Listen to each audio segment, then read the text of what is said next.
Terima kasih Anda masih bersama dengan kami. Bagi Anda yang baru saja bergabung, kami hadirkan kembali 3 berita utama hari ini.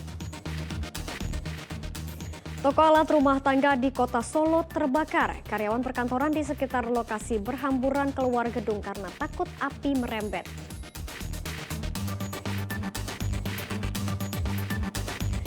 Siswa korban perundungan oleh gurunya karena tidak pakai jilbab masih minder kembali ke sekolah. Orang tua berencana memindahkan anaknya ke sekolah lain.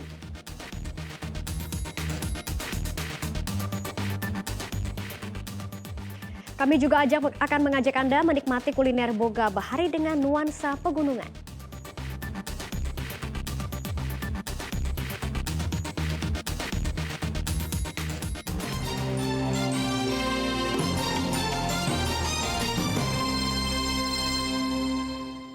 Di Desa Samudra, Kabupaten Banyumas mempunyai cara sendiri untuk menghabiskan waktu luang.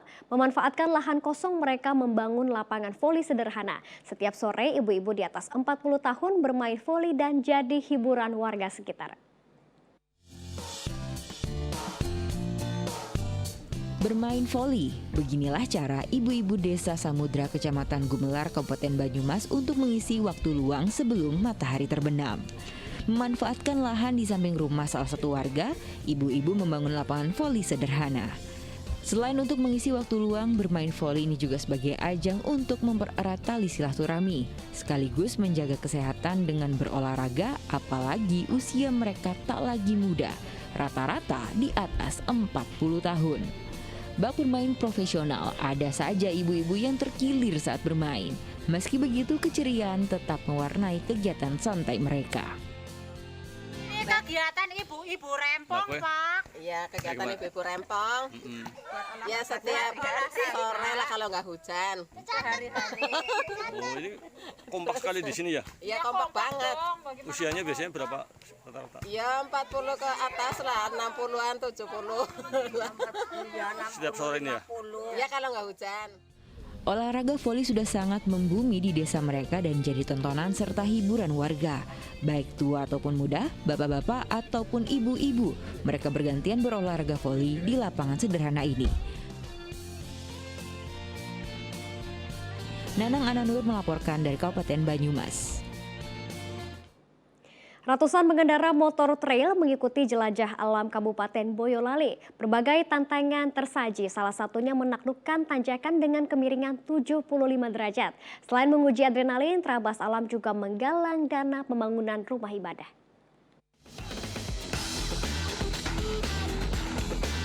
Ratusan motor trail mengikuti jelajah alam Kabupaten Boyolali di Desa Krasa, Kecamatan Teras.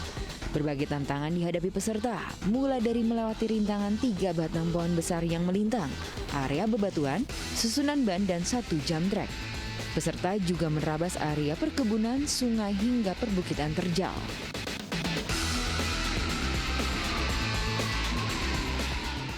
Rute jelajah alam sejauh 40 km dengan 14 medan terjal untuk menguji adrenalin mereka. Apalagi ada medan dengan tingkat kemiringan tanjakan hingga 75 derajat. Tidak sedikit para off-roader terjatuh saat ingin melakukan tantangan ini. Panitia sampai menyiapkan hadiah khusus bagi mereka yang sempurna melewati tanjakan. Tidak bisa dibayangkan dengan kata itu, tidak bisa diungkapkan dengan kata-kata. Tapi tenang ya? Tenang. Ya? Tenang sekali. Atau yang Ya, paling sulit aja sini, Mas. Masalahnya. Kenapa? Kesulitannya karena apa? Ya, karena batunya licin. Batunya sangat licin sekali. Batunya luar biasa. Kalau nggak nanjak mungkin masih bisa ditaklukkan. Tapi kalau ini ya repot. Anu sedikit aja, oleh sedikit langsung jatuh. Peserta off-road berasal dari seluruh kabupaten di Jawa Tengah dan Yogyakarta. Selain untuk menyalurkan hobi, acara sebagai ruang untuk menggalang donasi pembangunan tempat ibadah. Dan benar saja, ada 125 juta rupiah dana yang terkumpul dari acara ini. Penggembira trail se-Jawa Tengah dikemas dalam acara bakti sosial pembuatan masjid yang berlokasikan di Krasa, Teras Boyolali. Kemudian hari ini kurang lebih 400-an peserta. Ini terdiri dari jalur-jalur bukan ekstrim kelasnya, cuman sudah menantang bagi para penggemar kerabat. Jelajah alam dengan motor trail akan kembali digelar di lokasi dengan bentangan alam menantang bagi para peserta.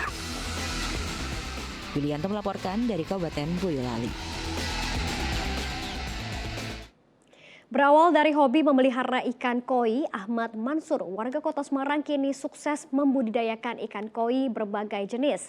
Dari hobi tersebut, kini Mansur bisa menghasilkan cuan hingga belasan juta rupiah per bulan. Dari hobi jadi pundi-pundi uang. Seperti inilah usaha koi milik warga Kota Semarang, Ahmad Mansur. Memanfaatkan lahan rumahnya, Mansur mendirikan kolam dengan 30 jenis koi di dalamnya. Awalnya ia hanya ingin menghadirkan nuansa gemercik air di rumahnya. Namun siapa sangka, dari keinginannya itulah kini ia menjadi pembudidaya ikan koi.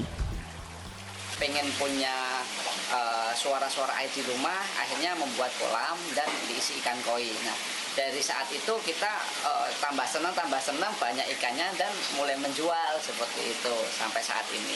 Kalau jenis koinya apa saja ini, Mas? Kalau jenis koi yang ada di kami itu ada banyak, sekitar ya 20-30 jenis. Warga Kelurahan Lemper Kidul ini memiliki 600 ekor koi.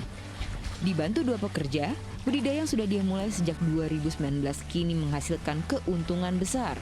Meski begitu, Mansur mengatakan ada kendala khusus dalam pengembangbiakan koi, terutama soal cuaca. Kalau kendala ikan koi terutama tentang musim, Mas, Mbak. Musim itu sangat menentukan. Artinya kalau kita mau belanja kok masih di musim hujan, musim dingin, itu harus hati-hati. Harus ada karantina yang benar. Tapi kalau memang sudah di kolam filter seperti ini, tinggal perawatan air sama pola makan aja. Nanti dia tetap sehat. Dalam sebulan, Mansur bisa menjual 100 ikan koi. Penjualannya tak hanya di sejumlah wilayah di tanah air, tetapi sampai di luar negeri. Untuk harga koi, ia jual dari Rp150.000 hingga Rp5 juta per ekor, bergantung pada ukuran dan keindahan corak serta warna ikan koi. Ali Muftagirin melaporkan dari Kota Semarang.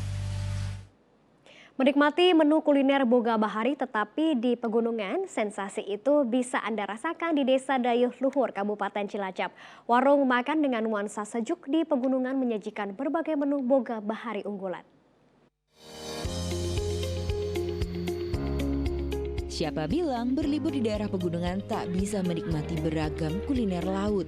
Di Desa Dayuh Luhur, Kabupaten Cilacap, ada sebuah warung di pedesaan pegunungan yang menyajikan beragam kuliner Boga Bahari. Lihat saja, ada menu cumi, udang, kerang, hingga kepiting. Menu-menu ini pasti diburu pengunjung. Nah, para pengunjung semakin mantap menikmati menu pilihannya karena suasana warung yang asri dan sejuk. Pemilik warung memang sengaja menyuguhkan menu Boga Bahari di daerah pegunungan agar pengunjung tak repot-repot untuk pergi ke pantai. Biarpun di puncak gunung, di sini ada masakan laut seperti udang, cumi, kepiting, dan kerang yang jadi satu namanya balaket serakan. Kemudian favoritnya adalah cobek ikan sama ayam bakar madu. Itu termasuk menu favorit bagi rumah makan Butin. Para pengunjung pun senang bisa menikmati beragam menu kuliner laut di tempat yang asli di daerah pegunungan. Seperti Atit yang tengah menikmati beragam Boga Bahari bersama keluarga. Ya enak gitu, di sini pokoknya sensasi banget gitu. Nggak kalah kalau dibanding makan di pantai, walaupun di sini di pegunungan gitu. Menu istimewanya apa Bu di sini? Kalau di sini ya ada, kalau dari seafood ya, kalau seafood itu ada cumi asam manis, terus ada juga udang, sama lah kayak di pantai-pantai gitu. Namun bagi yang tak bisa menikmati menu Boga Bahari, ada pilihan menu lain seperti ayam dan ikan air tawar di warung makan ini. Soal harga tak perlu khawatir, meski banyak menu kuliner laut, harganya masih ramah kantong. Satu porsi olahan Boga Bahari dihargai Rp15.000 hingga Rp30.000 saja.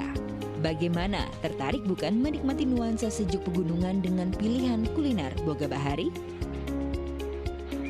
Margianto melaporkan dari Kabupaten Cilacap. Dan informasi tadi mengakhiri jumpa kita hari ini. Atas nama rekan yang bertugas, saya Janatli mengucapkan terima kasih atas kebersamaan Anda. Selamat beraktivitas dan sampai jumpa.